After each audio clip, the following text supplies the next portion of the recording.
We're here with Jim Crockett and Dara Crockett, who wrote the inside story of Guitar Player magazine. Guitar Player magazine, I grew up with it. It's influenced what I bought, what type of music I listened to, and it just, I mean, it's part of music history for me. And we're here with Jim and Dara, who wrote this book, and they are the founders. You founded Guitar Player magazine. Can you tell me how you decided to do this? All right. It's easy because it was really started in 1967 by a pedal steel player, great, wonderful guy named Bud Eastman. And Bud had a little music store up in Northern California, and he wanted to create an international membership of guitar players, little cards and stuff like that. That didn't happen, but part of what his vision was to create a little newsletter for guitar players. That's it. It's all he was interested in. Well, by 1970, the magazine had a circulation of maybe about 20,000 or so, and he really didn't know very much about the magazine industry or editing and writing. He was a musician and not an editorial guy. And so he ran a little ad in a local newspaper. Editor wanted for a music magazine. Now, coincidentally, I had quit a teaching job up in Idaho and was stumbling around in Northern California with a wife and 2 children, of whom this is one. And I couldn't pay the bills. I couldn't do anything. And I thought every day I'd do one thing toward solving this problem. And this one day it was to buy the local newspaper. This is a town of about 5,000 people. And there was this little ad anyway. The editor wanted for a music magazine. And I thought, I've written a lot of stuff. I've been in music since I was a teenager. I'll go see if they're interested. And I went and I met Bud Eastman. We did a little interview, excuse me. And I realized this guy was really a sincere guitar person. I didn't play guitar, I'm a drummer. But I figured I would be the most knowledgeable guitar player in the world. So I studied it like crazy when I joined him. And he was wise enough to know his own limitations, playing pedal steel brilliantly and making some financial decisions. And also, I modestly say, hiring me and then stepping away from it and letting me do whatever I thought was the best thing to do for the growth of the magazine. So my first paycheck bounced, and I'll tell you, I'd been in broadcasting for a long time before that, and I had applied for a job in Sacramento as a producer of local educational programming for the educational TV station. I never heard from them. So Bud anyway sent me a letter, acknowledging that he wanted to offer me a job. I said, cool. And I took the job, and about a day later, I got this notice from Sacramento offering me the educational TV production job. And I'm going this way and this way. What do I do? And I really respected Bud and his goal and his sincerity and everything. So I said no to Sacramento, yes to Bud Eastman, and my first paycheck bounced. And I thought I would have slit my wrist. What have I done? Anyway, no other checks bounced. Bud was wonderful. I never had we were together 20 years. I never had to ask him for a raise or anything like that. It was great to work with. They moved away after about a year and made me publisher and moved down to San Diego. But anyway, Bud was the one who really started it. I took it into a different place. It's interesting because you're talking about you were almost getting a job in education, and to me, Guitar Player magazine was an educational tome. I learned. Every month we would go to the store and get it, and we just start paging through all the ads. That's where we learned about equipment. We didn't have the way it is now with the media and the internet. You couldn't find. I learned about pedals, certain types of amps, guitars. I learned from reading Guitar Player magazine. And at that time, that was it. And to be honest with you, as I know it's a magazine, and kind of supposed to be entertainment informative, but it really isn't. It was an educational tool, and I think that's important. And I think your educational leaning kind of bled over. Well, the ideal for me was entertainingly educational. That's what I always kept in mind, and that's what I told all of our staff and stuff. But we also had letters from people off and on over the years, and I used to keep them, saying, our son or our daughter, refused to read anything. He just will not read. But when your magazine comes in, I can't stop him. He reads it from beginning to end. And the whole idea was, coincidentally, find something that kids like. Yeah. And we'll talk about the articles in a minute, but the ads were really cool.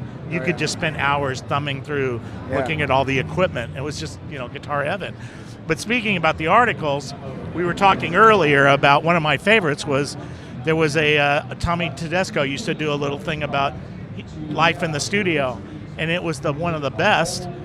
That was one of my favorite ones. Yeah, but another one, to bring it back into perspective, you had this unknown guy come on, and he would do transcriptions of these Hendrix solos, a guy named Steve Vai. Yeah. And I remember I would see this guy's name, and he would transcribe all this stuff. I'm like, this is pretty, we'd all try and play it, try to be like, see if we could sound like Hendrix or whatever. But it was really amazing because look who he is now. But he was brilliant back then. And he had a reputation as a good guy to transcribe solos. Yeah, he's brilliant. And he did a bunch of stuff. Ended up with Zappa, and the rest is history. But if you can find those old issues of Guitar Player, you'll see all these transcriptions he did of these classic solos. It was really good. He was on the cover. Later on, but I remember. Yeah, not at that time. Nobody knew him. He was just. But brilliant. You always had things chord theory. You had a guy talk about jazz chord theory. There was even a guy showing classical technique. So you got to see all the different styles of guitar. And I'll be honest with you, in terms of what we do in our show, which we talk to the artists and we talk to the manufacturers, it's basically we try to cover all the styles.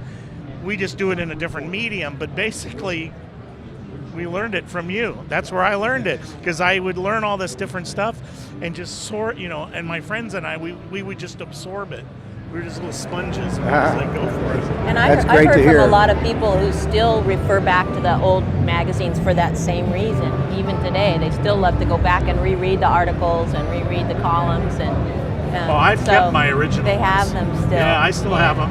I have them in storage, but I'll have to go back and get them digitally and then put them in my iPod, because he was asking me if I'm eventually changing over to digital because I just don't have any room anymore. There's so many of them. And I mean, you besides Guitar Player, you did keyboard, frets, all those the bass player, drums and drumming, bass player, modern drum, all of those. We followed all of that stuff because back then, even then, the NAMM, when you first started, the NAMM show was really small. Yeah. I mean, and again, there was no avenue to learn all that stuff. We saw an artist. We were talking to the guys at Electro Harmonics, and they re-released one of their old pedals, and they had an ad that was in Guitar Player that showed the original pedal. It's kind of a classic thing, but yeah, it was really very, very interesting. What was the highlight?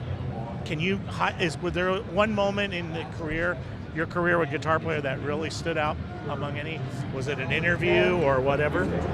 Yeah, well, I mean, one thing, there were a lot of terrific times, being backstage at various places and all that sort of glittery kind of stuff. It was always a kick. But see this issue right here, I don't remember when it was, frankly. It's Segovia on the cover. Andre Segovia. And we reprinted articles about most of these covers and pieces from all of the artists themselves talking about what it was like. But I'll tell you why Segovia was so important to me.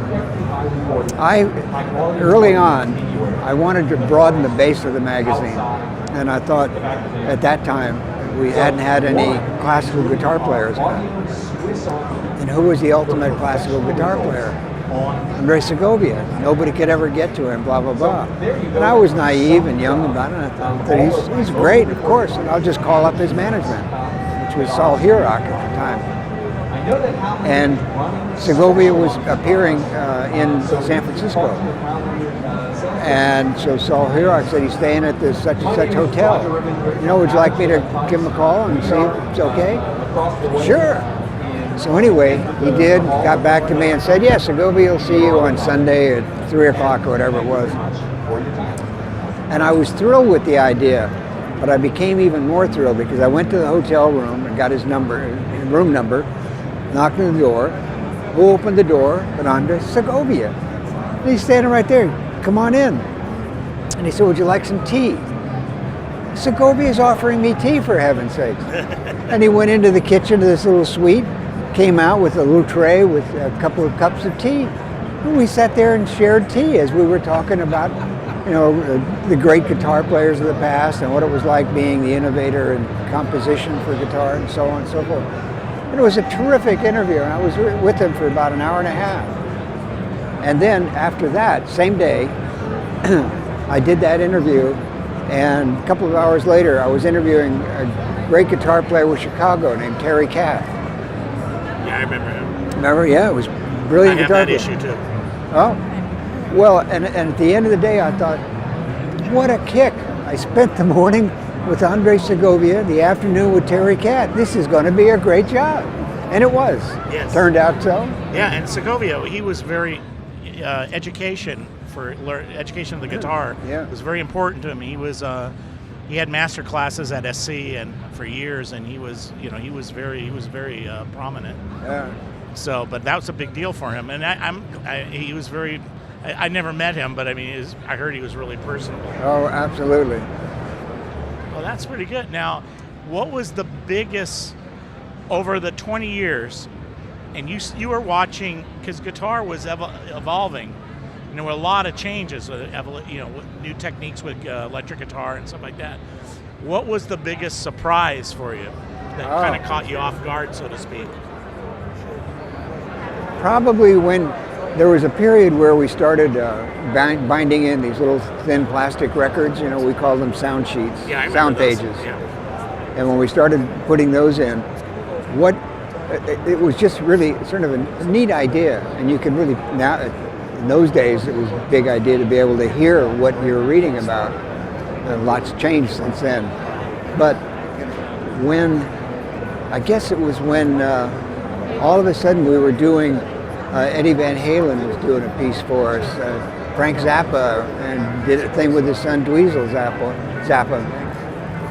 And all of these people wanted to give us a fresh, original piece of music to put on the sound page because it really helped people's careers. We didn't think about that. We just thought it would help our readership. But it became a big deal. And that was really a rush for me because something that we thought of as kind of a neat thing to do became a very important thing to do.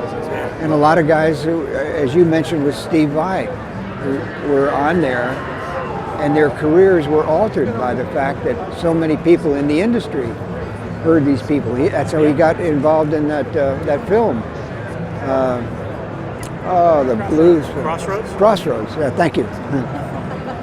Was initially through the sound page. Well, I remember they were having a problem at the magazine stand because people were trying to steal the record. There was one I had of Eric Johnson, and I've never heard it except your copy, alive. I think it was Cliffs of Dover, and it was an amazing performance. And he never released it as a record, which I was shocked. But it was on that little disc. When we had him in the magazine, our cover blurb was, this is something like, this is Eric Johnson. Why is he on our cover? Because nobody knew, and all of a sudden you played that record and realized, oh man, that's why he's on the cover.